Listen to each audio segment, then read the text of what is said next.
जय Hind. Last class में हम लोग अमाशय पढ़े थे और अमाशय से स्रावित होने वाले जो अमाशयी रस होते हैं उनके द्वारा भोजन का पाचन कैसे होता है अमाशय के अंदर, उसके बारे में देखे थे। आज हम लोग को देखना है, अमाशय से आगे चलते हैं। तो पहले सबसे पहले हम लोग पढ़ते हैं यकृत क्या होता है। लीवर, यकृत, अगर आप डायग्राम देखें तो डायग्राम में ये अमाशय और अमाशय के ठीक बगल में इस प्रकार से एक त्रिभुजाकार रचना होता है और इसी त्रिभुजाकार रचना को हम लोग क्या कहते हैं, यकृत कहते हैं। यकृत जो होता है वो डायफ्राम के ठीक नीचे और दाईं ओर, अमाशय बाईं ओर मौजूद था और यकृत कौन सा साइड मौजूद होता है, दाईं ओर मौजूद होता है। इसका दो काम होता है यहाँ पर। यकृत जो होता है वो पहला काम है कि ये हमारे शरीर में जो भोजन होता है ग्लाइकोजन, उसको स्टोर करके रखने का काम करता है। और दूसरा काम होता है कि यकृत में जो यकृत पालियाँ होती हैं वो क्या करते हैं, एक विशेष प्रकार के रस स्रावित करते हैं और ये जो रस स्रावित होता है इसको हम लोग बोलते हैं पीतरस। तो पीतरस का जो निर्माण होता है या पीतरस जो बनते हैं या स्रावित, जहाँ आपकी किताब लिखा है कि स्रावित होते हैं, लेकिन वास्तव में पीतरस का जो निर्माण होता है वो कहाँ से होता है, यकृत में होता है। वहीं यहाँ पर एक गोलाकार रचना होता है और उस गोलाकार रचना को हम लोग क्या कहे थे, पित्ताशय कहे थे, पित्ताशय। और ये पित्ताशय जो होता है वो यकृत में बनने वाले पीतरस को संग्रहित करता है, जमा करके रखता है और उसके बाद उसको स्रावित करता है। तो अगर इसका डेफिनेशन बनाइए, देखने में ये लाल भूरे रंग का होता है, तो इसका डेफिनेशन क्या होगा कि यह यकृत यह लाल भूरे रंग के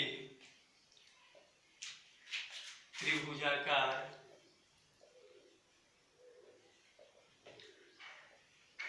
रचना है जो उदर गुहा में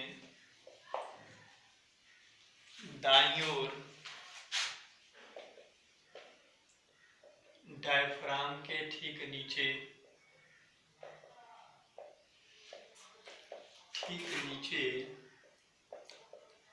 मौजूद होता है।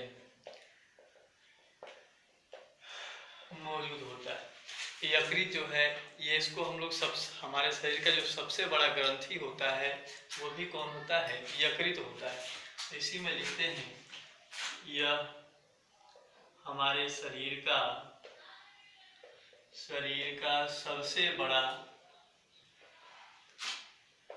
पाचन ग्रंथि, सबसे बड़ा पाचन ग्रंथि या सबसे बड़ा ग्रंथि भी कह सकते हैं, सबसे बड़ा ग्रंथि है। इसके बाद क्या होगा, इसका काम की ओर देखें तो यह पीतरस का निर्माण करता है तथा ग्लाइकोजन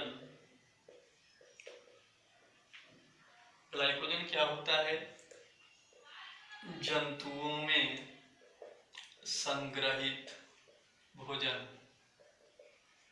जो है वो ग्लाइकोजन के रूप में आता है। ग्लाइकोजन एक प्रकार का कार्बोहाइड्रेट है, ग्लाइकोजन को संग्रहित करता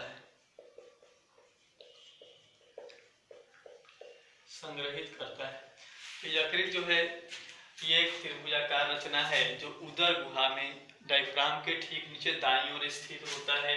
यह हमारे शरीर का सबसे बड़ा ग्रंथि है। सबसे बड़ा कैसा ग्रंथि, पाचन ग्रंथि। अगर पूछेगा क्वेश्चन कि सबसे बड़ा ग्रंथि कौन है तो यकृत है, सबसे बड़ा पाचन ग्रंथि कौन है तो यकृत है, और सबसे बड़ा पूछेगा अंतःस्रावी ग्रंथि तो वो होता है थायराइड ग्रंथि, जो हम लोग बाद में पढ़ेंगे, तो ध्यान रखना। इसके बाद कह रहा है कि यह पीतरस का निर्माण करता है। पीतरस का जो निर्माण होता है वो यकृत में होता है तथा ग्लाइकोजन क्या होता है, एक प्रकार का कार्बोहाइड्रेट है और ये कार्बोहाइड्रेट ही जंतुओं में संग्रहित भोजन। अगर पूछेगा कि जंतुओं में संग्रहित भोजन किसके रूप में रहता है तो वो ग्लाइकोजन के रूप में रहता है और वो कहाँ जमा रहता है, यकृत में जमा रहता है। इसके बाद हम लोग पढ़ते हैं यहाँ पर कि ये पित्ताशय क्या होता है।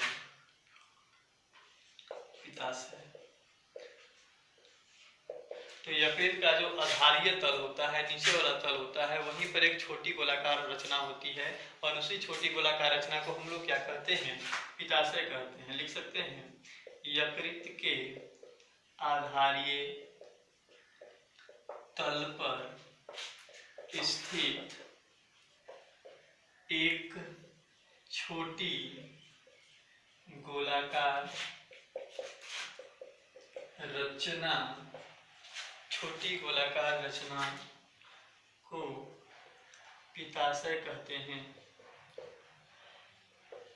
पित्ताशय कहते हैं।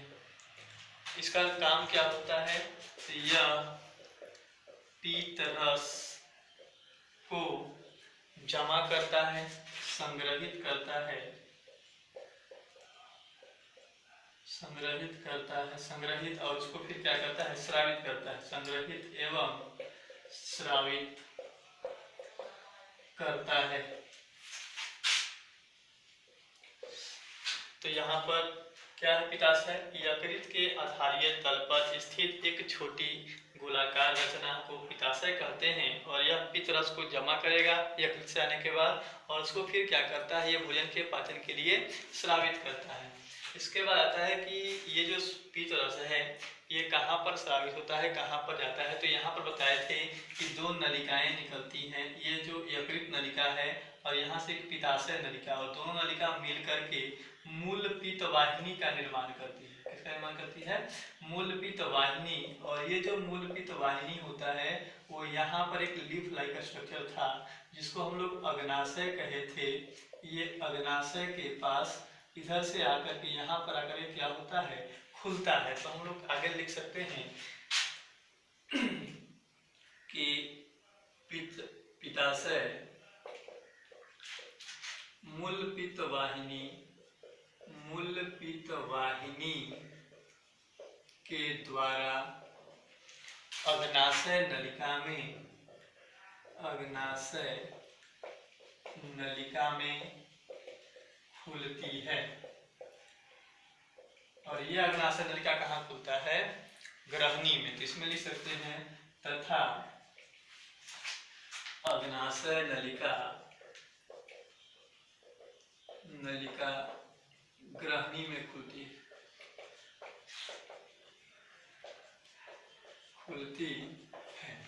तो ये था पित्तरस, पित्ताशय के द्वारा क्या क्या होता है यकृत। तो इसको पहले नोट करिए, उसके बाद हम लोग पढ़ते हैं पित्तरस क्या होता है और वह पाचन में किस प्रकार से सहायता करता है।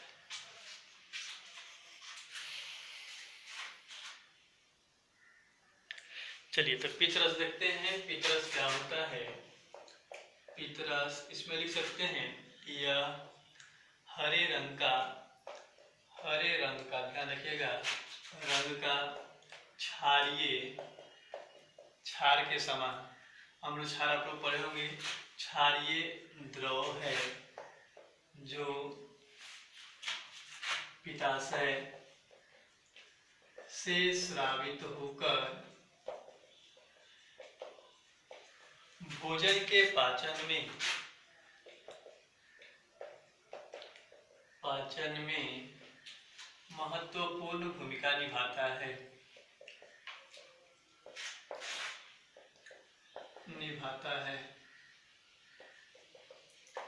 भोजन के पाचन में महत्वपूर्ण भूमिका निभाता है। एक चीज और नोट करने वाली बात है कि अमाशय रस जो देखे थे उसमें कई प्रकार के भोजन को पचाने वाले एंजाइम मौजूद थे, पेप्सिन मौजूद था, ठीक है ना। लेकिन ये पित्तरस जो होता है इसमें किसी प्रकार के पाचक एंजाइम मौजूद नहीं होते हैं। इसमें लिख सकते हैं यहाँ पर नोट करके, नोट पित्तरस में एंजाइम मौजूद नहीं होते हैं। अब बात आता है कि तब ये पाचन क्रिया में कैसे सहायता करते हैं। ये क्वेश्चन आया हुआ है आपके बिहार बोर्ड में कि पाचन क्रिया में पित्तरस की भूमिका लिखें। देखिए क्या होता है, पहला पित्तरस के कार्य, यही कार्य जो है उसका भूमिका होगा। पित्तरस के कार्य हेडिंग डालेंगे और उसके बाद लिखेंगे पहला काम क्या होता है पित्तरस का, यह अमाशय से आने वाले काइम की अम्लीयता को नष्ट करता है। बताए थे कि अमाशय में भोजन पचने के बाद वो लेई के रूप में कन्वर्ट हो जाता है और उस लेई अवस्था में भोजन को हम लोग क्या बोलते हैं, काइम बोलते हैं।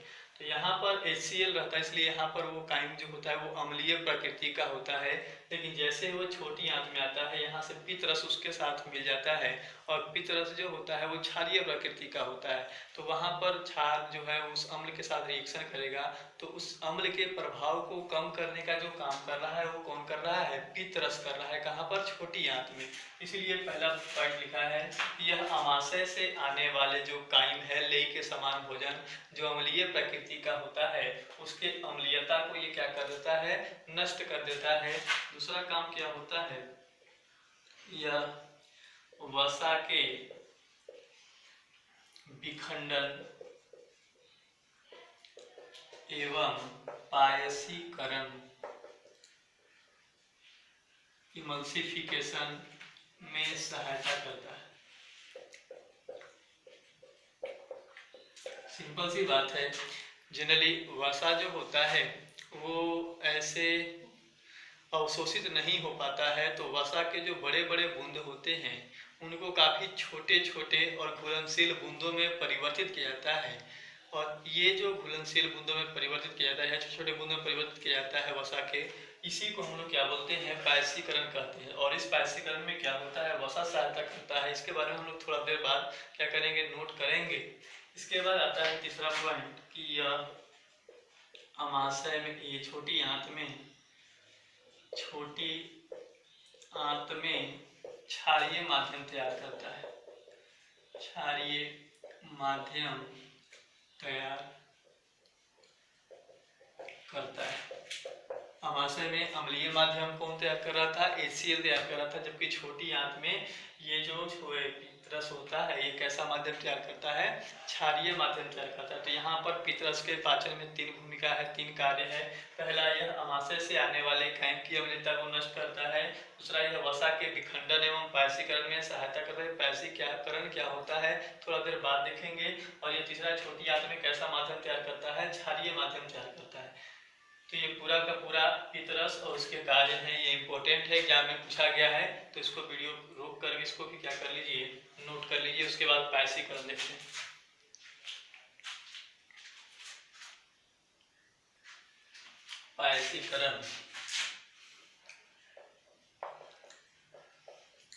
पायसीकरण क्या होता है, तो अभी होता है कि वसा के बड़े एवं अघुलनशील बूंदों को ग्लोब्यूल भी कहा जाता है। बूंदों को छोटे एवं घुलनशील कहने का मतलब जिनका अवशोषण हो जाए, घुलनशील बूंदों में परिवर्तित करने की क्रिया पायसीकरण कहलाता है।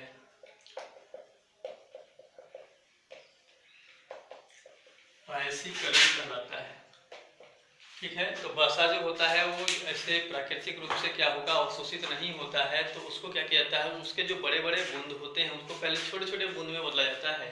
और छोटे छोटे बूंद में बदलने के जो क्रिया होता है उसी को हम लोग पायसीकरण कहते हैं। और इस पायसीकरण क्रिया में जो हेल्प करता है वो आपका कौन होता है, पित्तरस होता है। तो यहाँ तक पित्तरस के कार्य थे।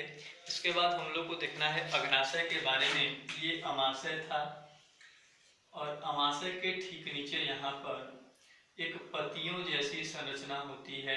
और इस पतियों जैसी संरचना को हम लोग क्या कहते हैं, अग्नाशय कहते हैं। और ये अग्नाशय जो होता है, यहाँ से भी भोजन के पचाने वाले पाचक रस स्रावित होते हैं। तो देखिए क्या होता है अग्नाशय, अग्नाशय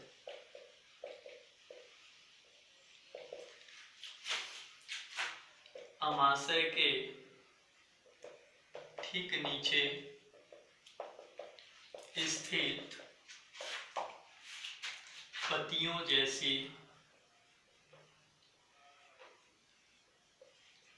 रचना को रचना को अग्नाशय कहते हैं, अग्नाशय कहते हैं। और इससे भी पाचक रस स्रावित होता है।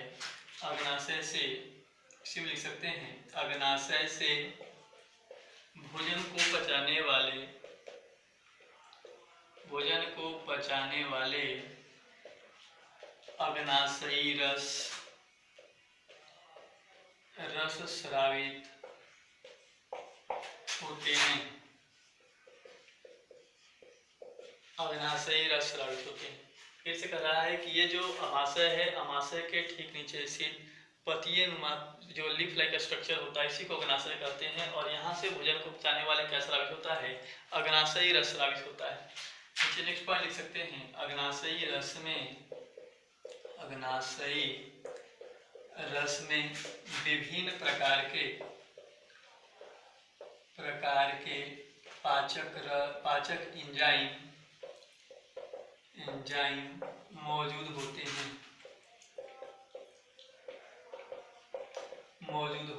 अभी बताया कि पित्त रस में एंजाइम मौजूद नहीं होता है, लेकिन जो अग्नाशय से अग्नाशयी रस स्रावित हो रहा है, इसमें एंजाइम मौजूद होते हैं। और वो कौन कौन से एंजाइम होते हैं? पहला होता है पैंक्रियाटिक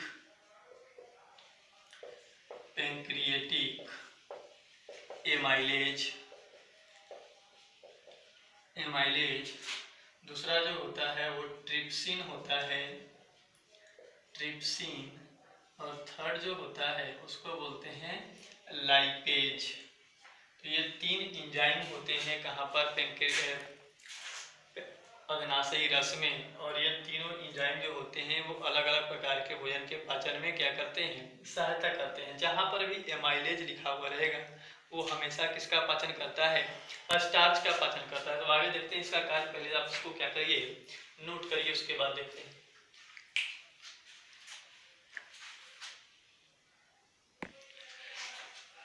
तो अग्नाशयी रस में मौजूद जो एंजाइम होते हैं वो कैसे पाचन करते हैं?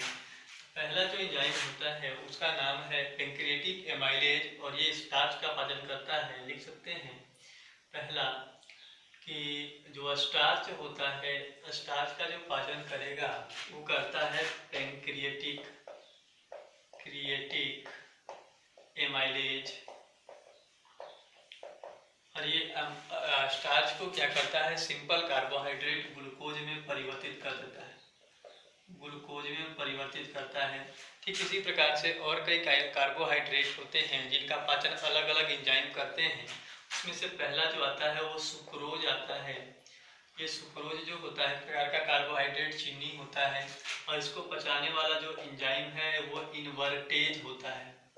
और ये सुक्रोज को इन्वर्टेज क्या करता है? दो प्रकार के कार्बोहाइड्रेट में तोड़ देता है। एक होता है ग्लूकोज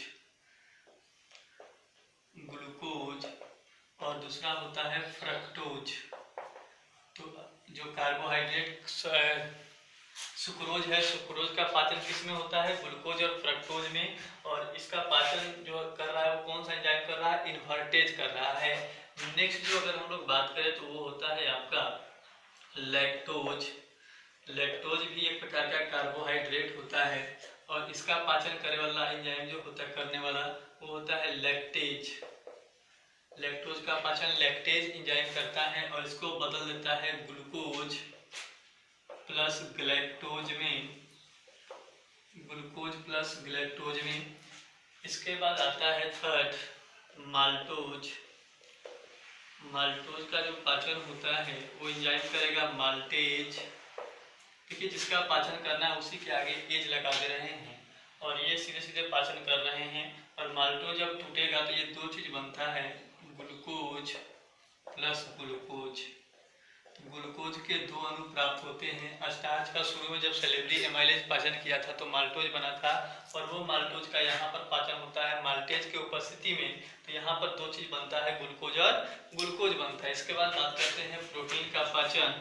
प्रोटीन या पेप्टोन कह सकते हैं, पेप्टोन जो बना था, पेप्टोन का पाचन जब होता है इसको पचाने वाला जो एंजाइम है वो होता है ट्रिप्सिन। अभी एंजाइम अग्नाशयी रस में जो है वो ट्रिप्सिन है, या इसी को हम लोग बोल सकते हैं प्रोटीएज। प्रोटीएज एंजाइम या ट्रिप्सिन। पहले हम लोग देखे थे कि अमाशय में जो पेप्सिन है वो प्रोटीन को पेप्टोन में बदल रहा है। अब वो जो पेप्टोन या प्रोटीन है उसको पुनः से छोटी आंत में कौन बदलेगा? ट्रिप्सिन या प्रोटीएज। और ये इसको किसमें बदलते हैं? एमिनो एसिड में, एमिनो एसिड में। तो प्रोटीन जब पच जाता है तो प्रोटीन के पचने के बाद जो अंतिम उत्पाद जो बनता है वो एमिनो एसिड ही बनता है। इसके बाद आता है लिपिड, वसा। लिपिड किसको बोलते हैं?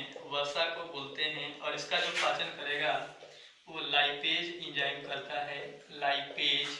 और इसको दो चीजें में बदलता है, सरल वसा, वसा जिसको फैटी एसिड कहते हैं, फैटी एसिड, या और किसमें? ग्लिसरॉल में। ये सब अभी आपको केमिकल जानना नहीं है, सिर्फ याद रखना है कि ये किसमें बदल जाता है, पाचन होता है। तो लिपिड का जब पाचन होगा तो सरल वसा जिसको फैटी एसिड कहते हैं और क्या बनता है? ग्लिसरॉल बनता है। इसके बाद जो आता है वो आता है न्यूक्लिक एसिड, डीएनए और आरएनए। तो न्यूक्लिक अम्ल का जो पाचन होगा उसका पाचन करेगा न्यूक्लिएज एंजाइम, न्यूक्लिएज। और न्यूक्लिएज एंजाइम न्यूक्लिक एसिड को दो ही में बदलता है, न्यूक्लियोटाइड में, न्यूक्लियोटाइड में तोड़ देता है। अब ये न्यूक्लियोटाइड जो है इसका पुनः पाचन होता है तो इसको एंजाइम इसके आगे एज लगा देंगे, न्यूक्लियोटाइडेज हो जाएगा, टाइडेज। और न्यूक्लियोटाइडेज जो पचाएगा तो बनेगा nucleoside, nucleoside plus, nucleoside plus क्या बनता है? फॉस्फेट बनता है, फॉस्फेट। ये पचने वाला चीज है। अब ये सब जो क्रियाएं हो रहा है, चाहे वो अग्नाशय रस के द्वारा उसमें मौजूद एंजाइम के द्वारा जो पाचन क्रिया हो रहा है, ये सब के सब जो क्रिया है वो छोटी आंत में होता है, छोटी आंत के ग्रहणी में होता है। तो नोट करके लिखेंगे, नोट, ऊपर वर्णित सभी क्रियाएं, ऊपर वर्णित सभी क्रियाएं छोटी आंत के ग्रहणी में होता है, आंत के ग्रहणी में होता है,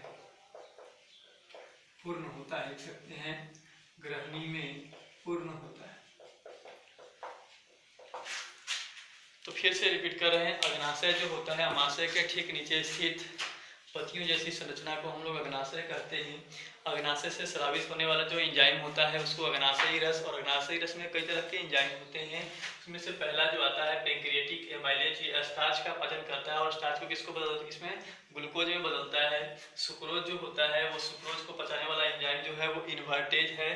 और सुक्रोज दो चीजों से मिलकर के बना होता है, ग्लूकोज और फ्रक्टोज। तो ग्लूकोज और फ्रक्टोज से मिलकर के बना है, तो जब इसको सुक्रोज को तोड़ेंगे तो भी किसमें जुटेगा? ग्लूकोज और फ्रक्टोज। सिंपल सी बात है। ये घर जो है वो ईंट से मिलकर के बना हुआ है, तो अगर आप इस घर को तोड़िएगा तो वो सब ईंट बाहर निकलेगा। ठीक उसी प्रकार से जो जिस चीज से मिलकर के बना होता है तोड़ने पर उसी चीजों में वो क्या होता है? अलग होता है। तो सुक्रोज ग्लूकोज और फ्रक्टोज से मिलकर के बना है, तो जब सुक्रोज को तोड़ते हैं तो ग्लूकोज और फ्रक्टोज प्राप्त होता है। ठीक उसी प्रकार से लैक्टोज जो है वो ग्लूकोज और गैलेक्टोज से मिलकर के बना हुआ होता है। तो जब इस लैक्टोज का पाचन होता है लैक्टेज एंजाइम की उपस्थिति में, तो क्या प्राप्त होता है? ग्लूकोज और गैलेक्टोज प्राप्त होता है। इसी प्रकार से माल्टोज जो है, तो माल्टोज का निर्माण होता है ग्लूकोज के दो इकाइयों के मिलने से, ग्लूकोज और ग्लूकोज के मिलने से। तो जब इसका पाचन होगा माल्टेज एंजाइम की उपस्थिति में, तो क्या मिलेगा आपको? ग्लूकोज और ग्लूकोज मिलेगा। फिर इसी के प्रकार से प्रोटीन होता है। तो प्रोटीन जो बना होता है वो अमीनो एसिड से बना होता है। जब प्रोटीन का पाचन करता है वो कौन सा एंजाइम करता है? ट्रिप्सिन या प्रोटीएज कह सकते हैं। ये ट्रिप्सिन और प्रोटीएज एंजाइम जो है वो प्रोटीन को पचा कर क्या बनाते हैं? अमीनो एसिड बनाते हैं। जब हम लोग वसा खाते हैं तो उस वसा का भी पाचन होता है, और वसा का पचाने वाला जो एंजाइम होता है वो लाइपेज होता है। इसको हम लोग जो लाइपेज जो है वो वसा को दो चीजों में तोड़ता है, सरल वसा जिसको फैटी एसिड कहते हैं, और ग्लिसरॉल में बदल देता है। वहीं जो जो हम लोग सेल खाते हैं, कई तरह के भोजन उसमें सेल ही होता है, वास्तव में उसमें न्यूक्लिक अम्ल होता है। तो न्यूक्लिक अम्ल का भी पाचन होता है और न्यूक्लिक अम्ल के पाचन में न्यूक्लियस एंजाइम हेल्प करता है और न्यूक्लिक अम्ल को पहले न्यूक्लियोटाइड में बदला जाता है और पुनः न्यूक्लियोटाइड जो होता है उसका पाचन होता है न्यूक्लियोटाइडेज एंजाइम के द्वारा। वो उसको किसमें बदलता है, न्यूक्लियोसाइड प्लस फॉस्फेट में बदलता है। और ये सभी जो पाचन की क्रियाएं हैं वो कहाँ पर संपन्न हो रहा है, छोटी आंत के ग्रहणी में संपन्न हो रहा है। और इनके पाचन में कई तरह के रस भी स्रावित करते हैं। एक तो वात रस हो गया, अग्नाशयी रस हो गया और पित्त रस हो गया, तीनों एक साथ मिल करके कार्य करते हैं। तो ये भोजन का क्या होता है, भोजन के विभिन्न जो कंपोनेंट होते हैं, संघटक होते हैं, उनका पाचन संपन्न होता है। तो यहाँ पर ये पाचन पूर्ण होता है और ये जो पाचन पूर्ण हो रहा है वो कहाँ पर हो रहा है, छोटी आंत में। पुनः से एक बार हम रिपीट कर रहे हैं, भोजन का प्रथम पाचन जो होता था वो माउथ में होता है, मुंह में होता है और वहाँ पर स्टार्च का कर रहा था सेलेब्री एमाइलेज। भोजन का पाचन अगर पूछे तो वो अमाशय में होता है और वहाँ पर अमाशयी रस कह रहा है करता है। और तीसरा जो होता है वो भोजन का पाचन पूर्ण कहाँ होता है, तो भोजन का पाचन पूर्ण होता है छोटी आंत में। और छोटी आंत में भी कहाँ पर, ग्रहणी में। और ग्रहणी में ये कई प्रकार के एंजाइम होते हैं, चाहे वो अग्नाशय रस से स्रावित होते हैं या फिर पित्त रस बताया जिसमें एंजाइम नहीं होता है, और फिर आंत रस। ये तीनों मिलकर के भोजन का पाचन क्या करते हैं, छोटी आंत के ग्रहणी में पूर्ण करते हैं। तो इसको भी आप क्या कर लीजिए, नोट कर लीजिए। इसके बाद आगे बढ़ते हैं।